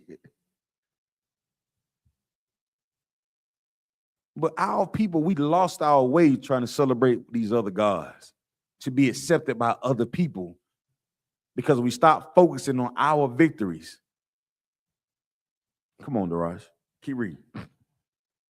Verse 12, of the gods of the people that were round about them, and bowed themselves unto them, and provoked the Lord to anger. Verse 13. And provoked the Lord to do what? And provoked the Lord to anger. And in that anger, do you think you would have protection in that anger?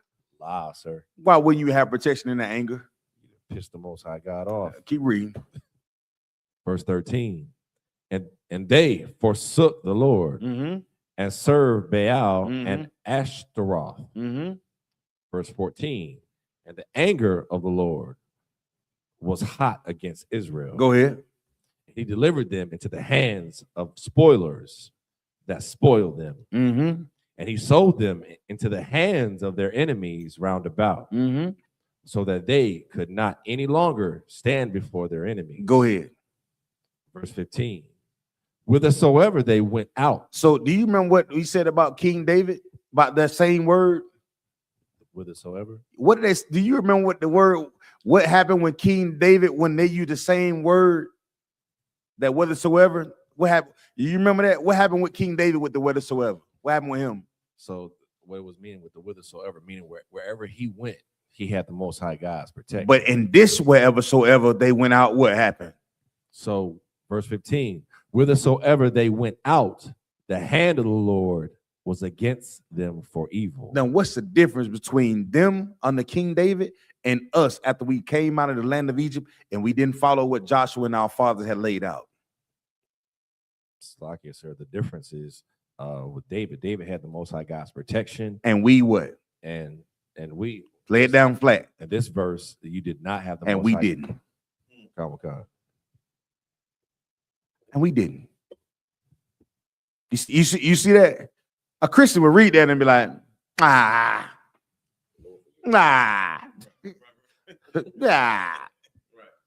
Christians read that and be like, see, brother, see the capillary in the atmosphere, in the aspiratory, under the nasoric, in the scene, under the scene, papacine, and you just die. Yeah. Like that, brother. On that type of time. Shout out to you.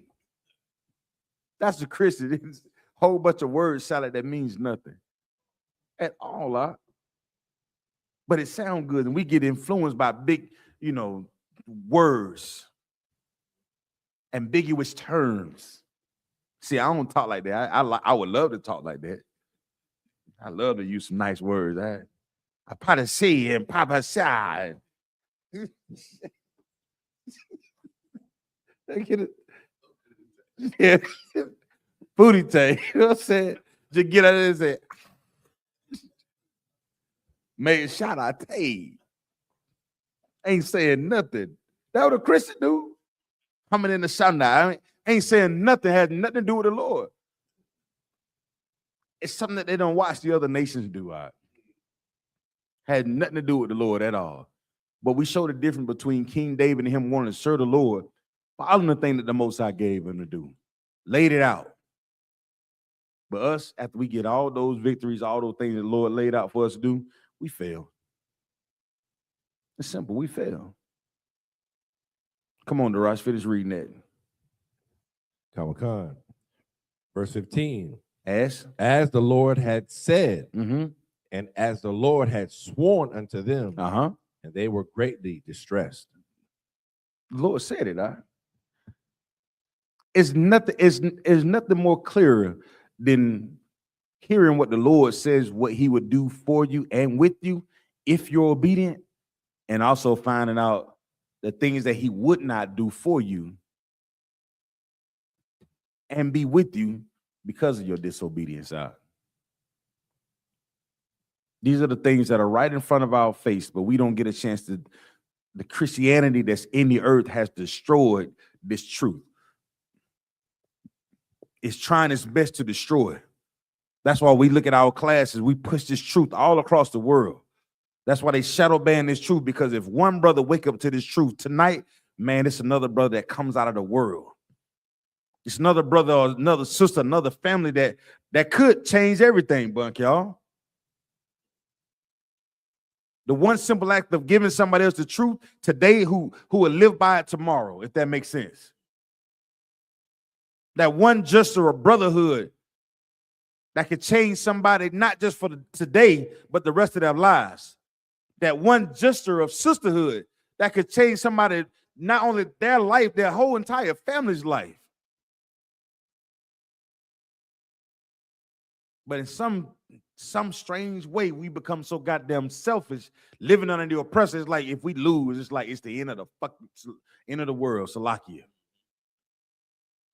Excuse my French. Shout out to you. Salakia. That's the end of that. Okay. Let me see what else I got. Buck, y'all don't ever bring this back in here ever again, brother. don't bring that back in here. Lord knows.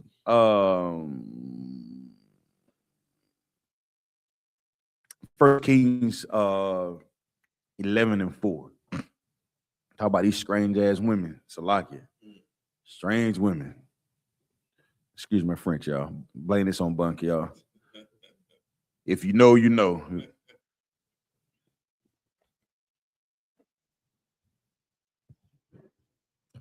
This is the book of 1 Kings, chapter 11, verse 4. Go ahead. For it came to pass when Solomon was old. When Solomon was what? When Solomon was old, that his wives turned away his heart after other gods, and his heart was not perfect with the Lord his God, as was the heart of David. I want you to read like that. I want you to read. Let's read. I want you to read it different. It's a different vibe. I want you to have on that one. Come with God. Okay. This is the book of 1 Kings, chapter 11, verse 4. Yeah, that's what I want. Come on. For it came to pass when Solomon was old, that his wives turned away his heart after other gods. That is what? That his wives turned away his heart after other gods. So that means at one point his heart must have been where? With the Most High. Meaning what? He was obedient. And he had what? Protection. Right. You see that? You had a starting point. But sometimes in throughout disobedience, that starting point that you have, that disobedience will cause you to go completely off the rails because of your disobedience. You come into this truth, you start hearing this truth, you take that all on your head, you get your name, you locked into classes, you in all black, you come in the camp, you fighting, you understand what it means. Then all of a sudden you meet some woman. You start to have a conversation with some, that don't have to be a woman. It can be a conversation about anything, Darash. It can just be something that's against the Lord. You think you got it under control. But the fact that you playing around with it, you don't understand that, guess what? You shouldn't even be around this thing. But because you're around it, guess what happens? Your interest begins to peak. You begin to be curious.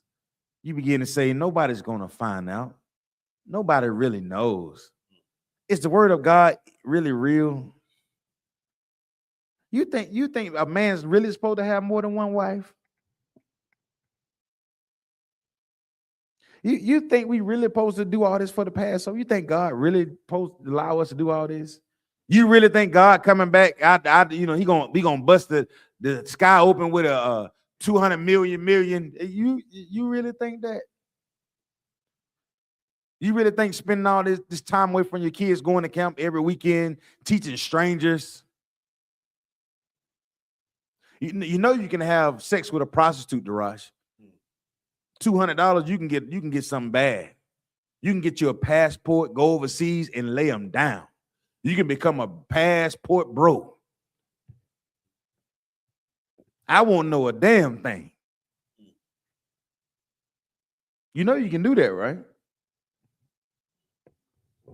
You start listening to those voices instead of that voice of me telling you, yeah, Darash, you can go over there and have sex with all the Brazilian women that you deem that you come back, all the prostitution you can deal with until your ding fall off.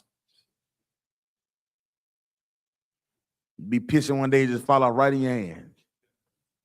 Like, God dang. I told you don't bring that back in here again, but you see what happens? See, there's a way that seemeth right to a man, right? But the end thereof is what? That's what we're talking about. Even in King Solomon, one wise brother, locked in, ready to roll. And I'm saying that because we have to be very careful about our distractions. I like to use jokes and try to use innuendos so our people can really make sense of this thing. Because I don't know what you're doing in your life. I know what I used to do. I know the thoughts that I have to fight daily. I know the conversation that I have with brothers and sisters that are not in this school. And I know the things that they're fighting. So when I say about passport bros, you may not be the passport bros, but I know it's a popular topic on the internet. You may not be on Pop the Balloon, but I know it's a popular subject on the internet. I know about Egyptology and Islam. I'm not dealing with it, but I know it's a popular subject on the internet. I know those things are popular. So in that me being a preaching prophet of the Lord, I also understand how important it is for us to break these things down to show the importance of choosing the Most High, being obedient so we can receive his protection, and knowing that he will become an enemy of who? Our enemies, and the adversary of what? Our adversaries. But if I don't say this, you won't never think about my voice at all. You be like, man, that big head nigga ain't talking about nothing. I want you to be out there in the streets and be like, oh, I remember Isaiah said that. Oh, he did say that. And choose righteousness over evil. Choose the God of our fathers, not the gods of the earth. That's what we're fighting for. We just went down there into history and said that. King Solomon, he turned away from the things that were righteous, Daraj, and began to follow strange women. If you've seen a Chinese woman, if you've never seen a Chinese woman before in your life, you look at that woman and look at your mother, look at that Chinese woman, look back at your mother. As a child, you would think that Chinese woman is what? Strange. If you was with your mother and you walking with your mother and an oppressor walked through the door, you look back at your mother, you look at the oppressor, you look back at your mother, you look at the oppressor, and the only thing as a child, you had to say, that is a what? That's a strange looking woman.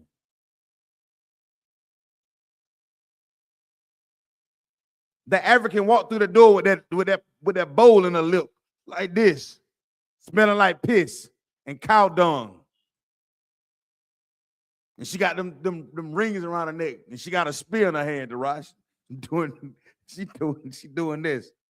And she smelling like Igisu. What Kawabi said? Igisu. You smell your mama yams and, you know what I'm saying, the collard greens and the smoked turkey necks. And you smell fufu. You got to think that what, Darash? That's a strange woman.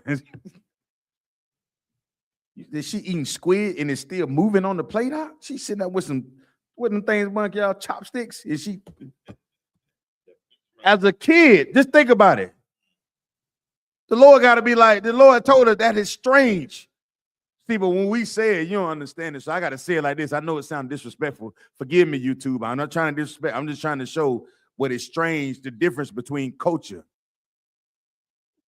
Modern day term would say it's called it. What's the word, Bunk, y'all? Taboo. I told you don't bring it here no more. I told them don't bring it here. Leave that stuff where it's at. The Lord don't want us to be caught up in these things that the rest of the earth are doing. He wants us to be obedient to his word. Read on, Darash. Where we at? We're in the book of 1 Kings, chapter 11, verse 4. Keep reading. Let's get down to verse 5. Yes, come on. Verse 5. Solomon. Mm-hmm. For Solomon went after Ashtoreth, the goddess of the Zidonians. Mm-hmm. And after Milcom, the abomination. The what? The abomination. The abominations, come on. Of the Amorites. Go ahead. Ammonites. And what? Verse 6. And Solomon did evil in the sight of the Lord and went not fully after the Lord, as did David his father. And that's what David did. We laid it down. What David made his mistake. David paid for his too. You go back and read what David did. David caught his L. He took the L.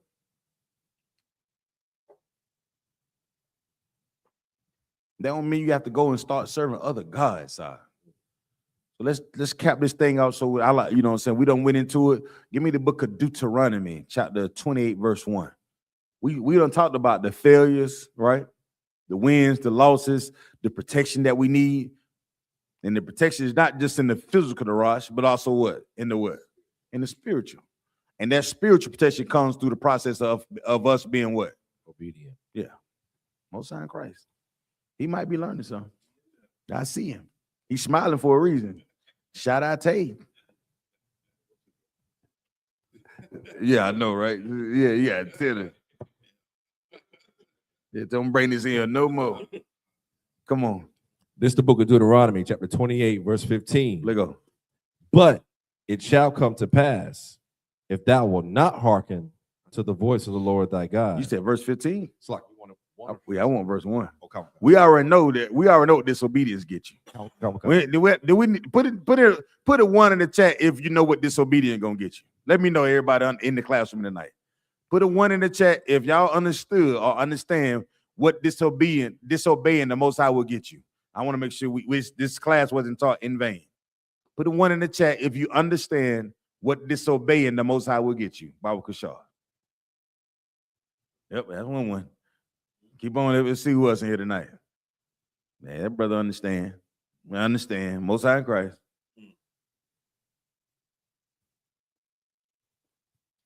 Most High in Christ. They understand.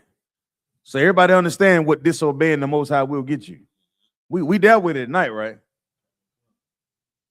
So then if we understand, we also have to teach and live by the things that we understand and not be a what, Darash? Being obedient. And not be a what? A hypocrite. Okay. This is the book of Deuteronomy, chapter 28, verse 1. Come on. And it shall come to pass, if thou shalt hearken diligently unto the voice of the Lord thy God, to observe and to do all his commandments. And to do what? And to do all his commandments. Not just say it, but to do them. Don't be a hypocrite. If you want the protection of the Lord, you got to know what you're fighting for. I know it sounds crazy. I know it sounds absurd. Al Zion, is it really that simple? No. It's not really that simple, but it is. That's the beginning. We begin to rehearse the righteous acts of the Lord. You start with the small things. And before long, you know, everything that you thought was hard, it becomes to be simple. It's just like going to the gym. You may not feel like going to the gym that first day. Your body's going to be sore. What else happens, Arash? You start going to the gym and physical activity. What else happens? Your back begins to hurt. Legs hurt. You can be discouraged. You don't want to do it. But if you keep going, if you keep showing up, if you keep doing the work, what will happen over time, Darash? You'll get stronger. You'll get stronger. It'll get easier. It'll make more sense to you. You will actually understand the process of getting better. You also understand the process of you knowing that you were never in shape. God damn. I thought I was in shape. You got muscles hurting. I ain't never. What in the world? Shit. I know I used to do all these sit-ups, but damn. Right? That's the truth. We get stronger every time we open up this Bible, every time we come to class, every conversation that we have with Commander YAHANNA, the generals, the captains, the officers, every conversation that we have with one another, we begin to get stronger as a nation of people. Some conversations feel different or they don't feel as good as other conversations. Nevertheless, they make us better. All right? Keep reading, Darash. And to do all his commandments, which I command thee this day, that the Lord thy God will set thee on high above all nations of the earth. That's the end of that. That's it. You want to know why it's important that we be obedient to the Father? It's because we need his protection. We need his protection. We need the Lord, the one true living God that's over all the earth, to be an enemy of our enemies and an adversary of who, Darash? Adversary to our enemies. Adversaries of our adversaries. So like the adversaries to our adversaries. All right. And with that, I'm going to turn the class over to Preacher Prophet of the Lord, Darash Shemath. Y'all clap it up.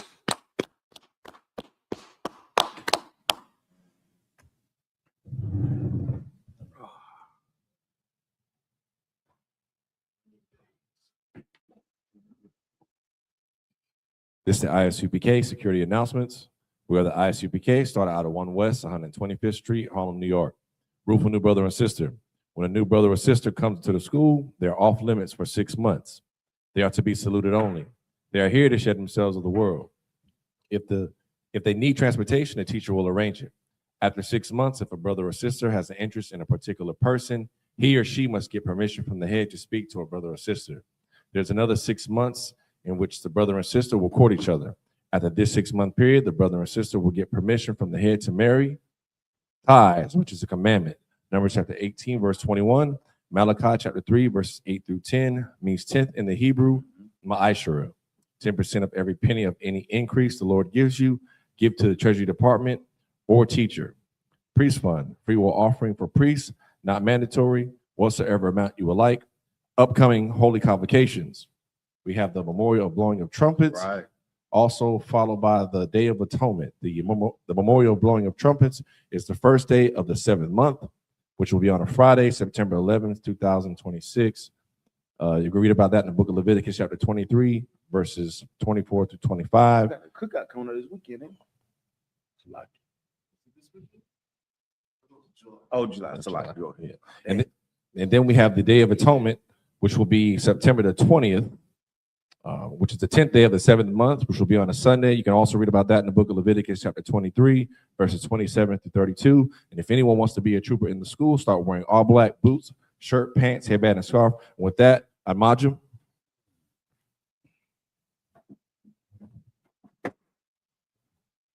Men of Israel are going to render one courtesy salute to the teacher. Men of Israel, Imam Shabbat, Imajim, Barak, Yahweh Ba'ashem, Yahweh Shah, Brakatha, Yad Matah, Sar. Turn to face the sisters. Sisters, Imajim. Men of Israel are going to render one courtesy salute to the sisters. Men of Israel, Imam Shabbat, Imajim, Barak, Yahweh Shema, Lathah, Ba'ashem, Yahweh Shah, Yad Matah. Class dismissed.